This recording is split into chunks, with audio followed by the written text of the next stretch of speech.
कथा किंचन प्रिय सुजान की आरती वन पुराण की धर्म भक्ति विज्ञान कान की। बोली भागवत भगवान की जय। कृष्ण कन्हैया लाल की जय। उमापति महादेव की जय। श्री रामचंद्र महाराज की जय। सभी भक्त यथास्थान कथा श्रवण हेतु बैठ जाएं। नारायण नारायण।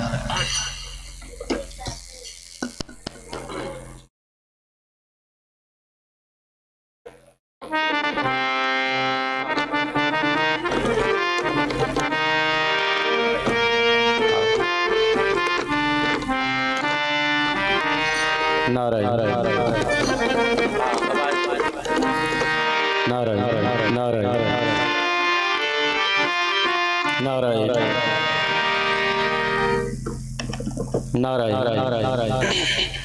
नारायण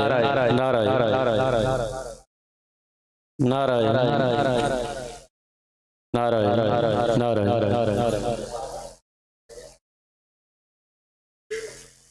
हरि हरि हरि हरि।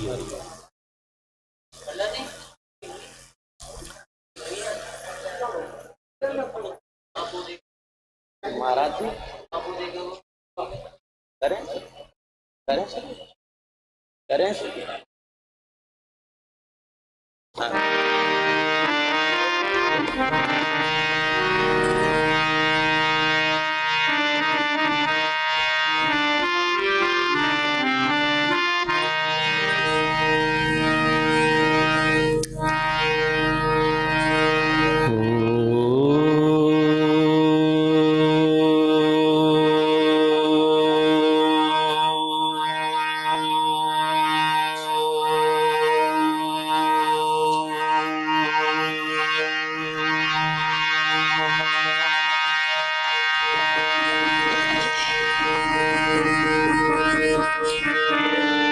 विश्वं दर्पण दृश्यमान नगरी तुल्यं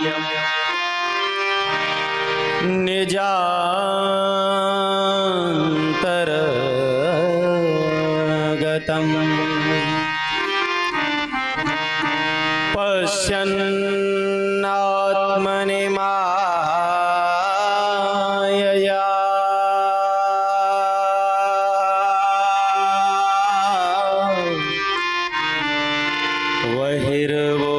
बहिर्बोधभूतं यथा निद्रया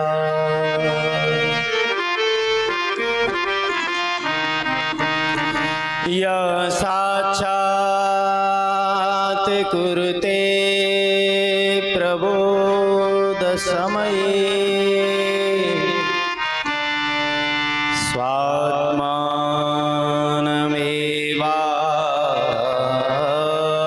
स्वात्मानमेवाद्वयम् तस्मै श्री गुरुमूर्तये नमः। श्रीदं दक्षिणामूर्तये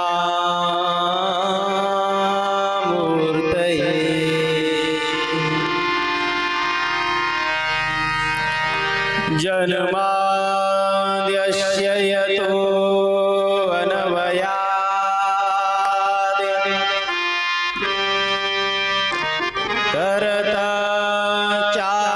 तरतश्चार्थेषु विज्ञानेश्वरा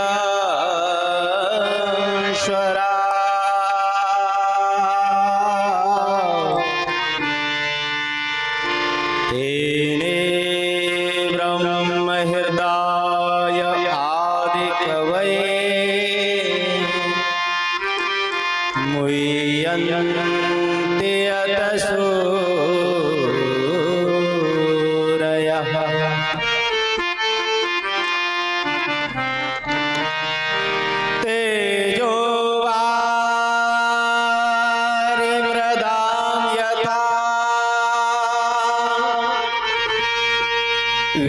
ज्ञानमयो यत्र सर्गो अमृषा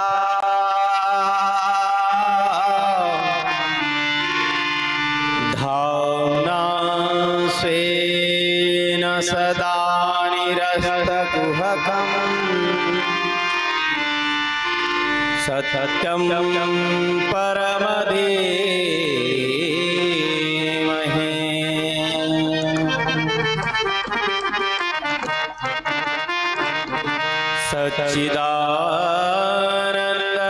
सच्चिदानन्दरूपाय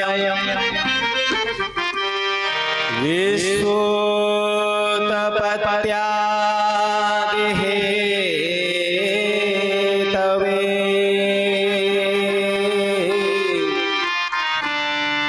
तापत्रय विनाशाय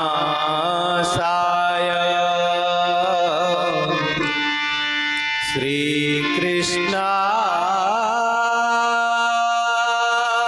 वयं नुमः।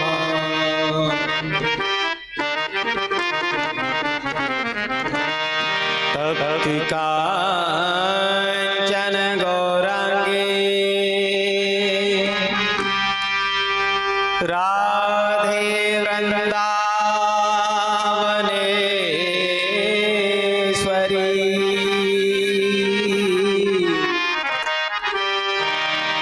वृषभानुसुते देवी प्रणमामि हरे प्रिये।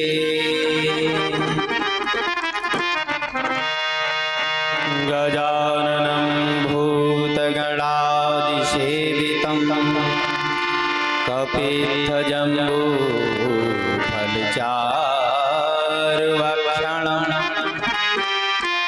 उमासुतं शोकविनाशकारकम्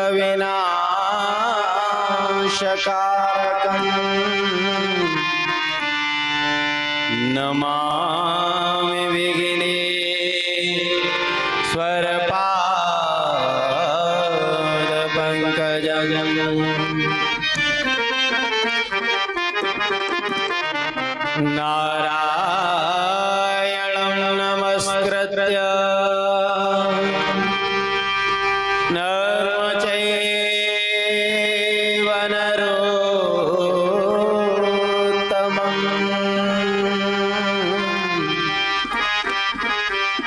देवीं सरस्वतीं व्यासं ततो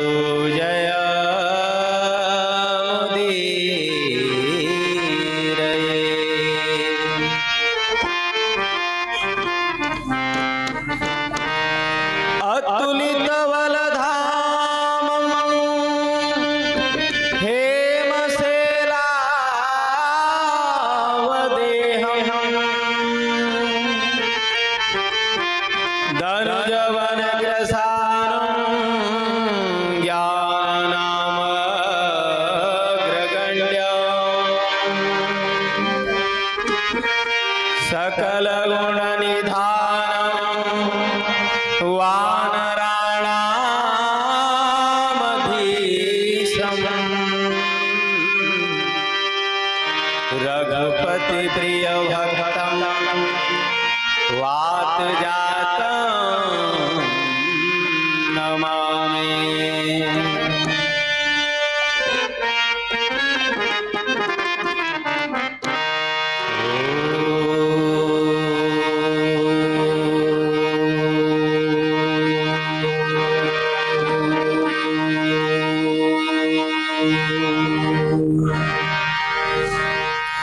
बोलिए श्री सच्चिदानंद भगवान की जय। बोलिए श्री सद्गुरुदेव भगवान की जय।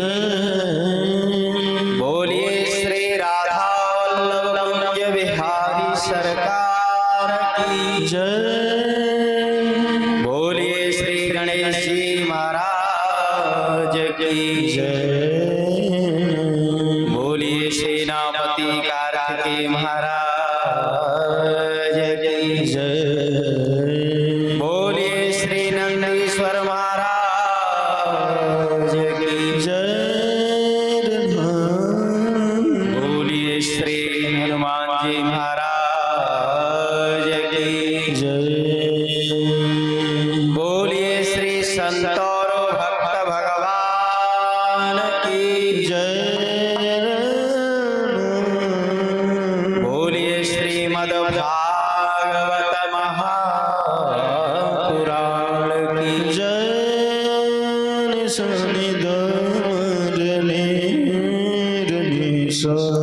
बोलिए श्री सुखदेव जी महाराज की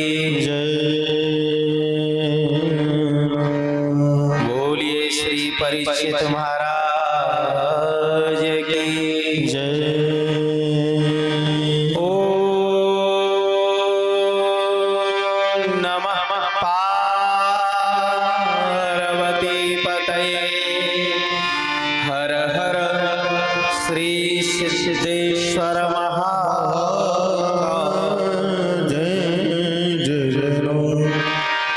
नारायण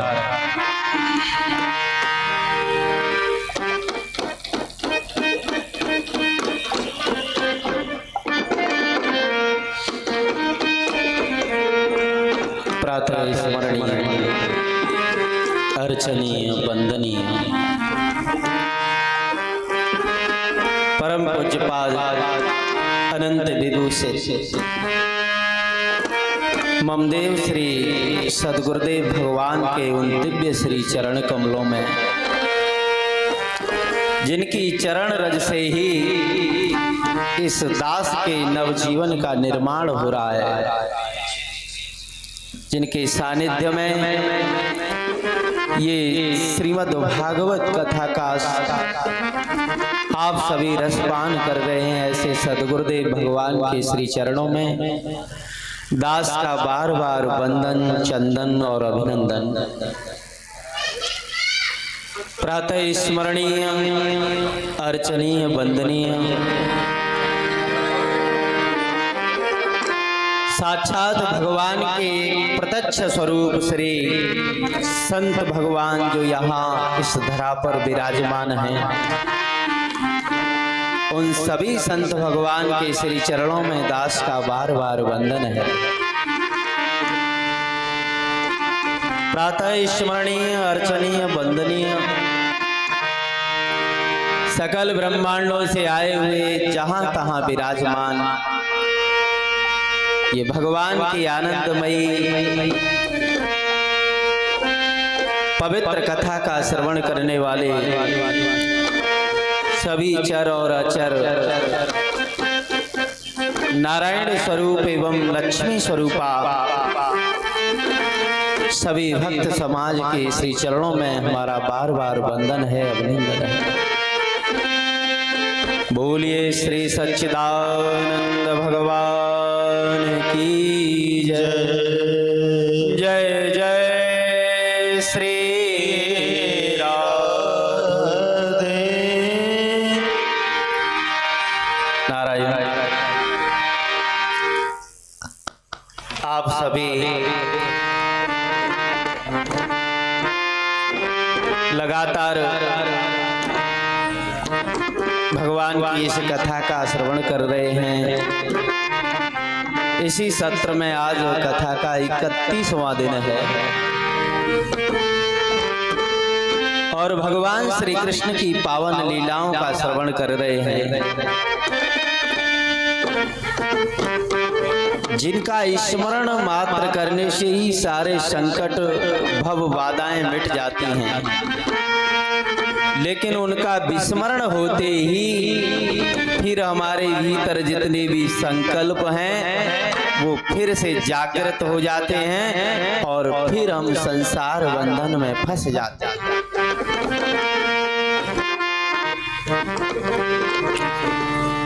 जो समस्त जीवों का कल्याण करने के लिए विभिन्न प्रकार के अवतार लेते हैं, अनेक प्रकार की ऐश्वर्य माधुर्यमयी दिव्य लीलाएं प्रकट करते हैं, उन श्री भगवान के पावन नाम से आप और हम अपनी वाणी को पवित्र करते हुए, मन को पवित्र करते हुए भगवान नाम का संकीर्तन करें और उसके बाद में इस भागवत गंगा में प्रवेश करेंगे। नारायण। श्री राधे गोविंद भज मन श्री राधे, श्री राधे गोविंद भज मन श्री राधे। श्री राधे गोविंद भज मन श्री राधे, श्री राधे भज मन श्री राधे। ओ श्री राधे गोविंद भज मन श्री राधे, श्री राधे गोविंद भज मन श्री राधे। ओ श्री राधे, श्री राधे, श्री राधे, श्री राधे, श्री राधे, श्री राधे, श्री राधे, श्री राधे,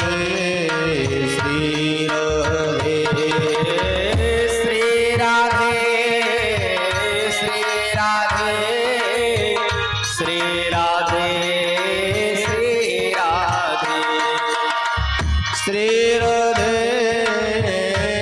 राधे, श्री राधे, श्री राधे, श्री राधे।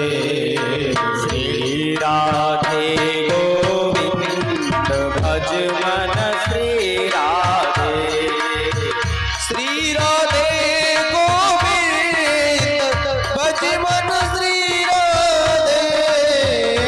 राधे गोविंद भज मन श्री राधे, श्री राधे गोविंद भज मन श्री राधे। श्री हरि।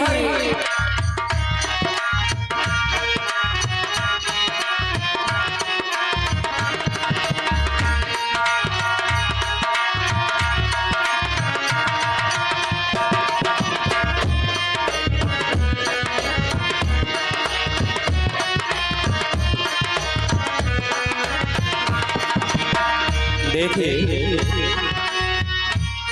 बड़ा आश्चर्य होता है। वृंदावन में बिहारी जी का मंदिर है और सारे विश्व में, ब्रह्मांडों में बिहारी जी का ही हल्ला है। लेकिन आप वृंदावन में जाओ तो आमने सामने से जब आदान प्रदान होता है तो कोई ऐसे नहीं बोलता कि बिहारी जी की जय हो। आपस में राधे राधे बोलते